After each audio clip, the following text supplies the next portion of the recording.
Jangan salah, larutan ya cap kaki 3. Siapa yang suka bingung kalau lagi mau beli larutan penyegar, terus ada dua merek berbeda tapi mirip? Ada yang cap kaki 3 dan cap badak.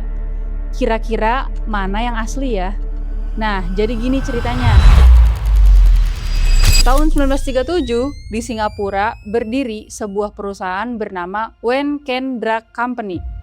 Perusahaan ini membuat minuman penyegar yang kita kenal sebagai larutan penyegar cap kaki 3. Jadi, cap kaki 3 sebenarnya bukan merek asli Indonesia, asalnya dari Singapura. Lalu, pada 8 Februari 1978, Wen Ken masuk ke Indonesia dan bekerja sama dengan PT Sinde Budi Sentosa. Wen Ken sebagai pemilik merek dan PT Sinde sebagai yang memproduksi dan menjual di Indonesia. Sebagai gantinya, ada pembayaran lisensi atau royalti. Setelah puluhan tahun berlalu, cap kaki 3 tumbuh jadi salah satu larutan penyegar paling dikenal di Indonesia. Dan PT Sinde ikut berperan besar membangun pasar cap kaki 3 di Indonesia. Tapi sekitar awal tahun 2000-an, hubungan mereka mulai retak.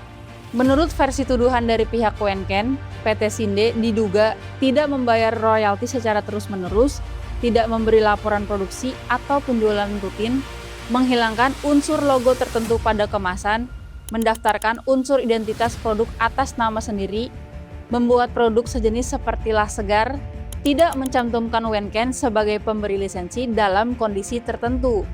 Nah, ini yang menarik, di saat kerjasama dengan Wen Ken masih berjalan, PT Sinde ternyata mulai mengembangkan merek sendiri. Tahun 2001, mereka mengeluarkan produk minuman penyegar bernama Lang Lang Sari, yang kemudian berkembang menjadi las segar. Pada awalnya, minuman ini masih berbentuk bubuk saset, bukan larutan botol. Jadi, banyak yang salah paham karena mengira PT Sinde baru bikin produk sendiri setelah putus dengan cap kaki 3. Padahal, las segar sudah ada sebelum hubungan itu berakhir. Lalu, sekitar 2004, beberapa penelitian sengketa menyebut unsur merek cap badak mulai daftarkan sebelum kerjasama putus total. Sampai akhirnya, awal Februari 2008, setelah hampir 30 tahun bekerja sama, hubungan antara Wen Ken dan PT Sinde resmi berakhir. Lisensinya dihentikan. Artinya, PT Sinde tidak lagi memproduksi cap kaki 3. Nah, setelah ini ceritanya berubah dari kerjasama menjadi sengketa. Sampai akhirnya masuk pengadilan. PT Sinde menggugat Wen Ken. PT Sinde marah karena merasa pemutusan lisensi dilakukan sepihak. Tidak lewat mekanisme hukum yang semestinya, Wen Ken berniat memindahkan lisensi ke pihak lain. Karena di tahun 2011, Wen Ken memberi lisensi cap kaki 3 ke PT Kino Indonesia Tbk. Kasus ini masuk ke Pengadilan Negeri Bekasi. Tapi dalam perkara tersebut, PT Sinde akhirnya kalah sampai tingkat kasasi.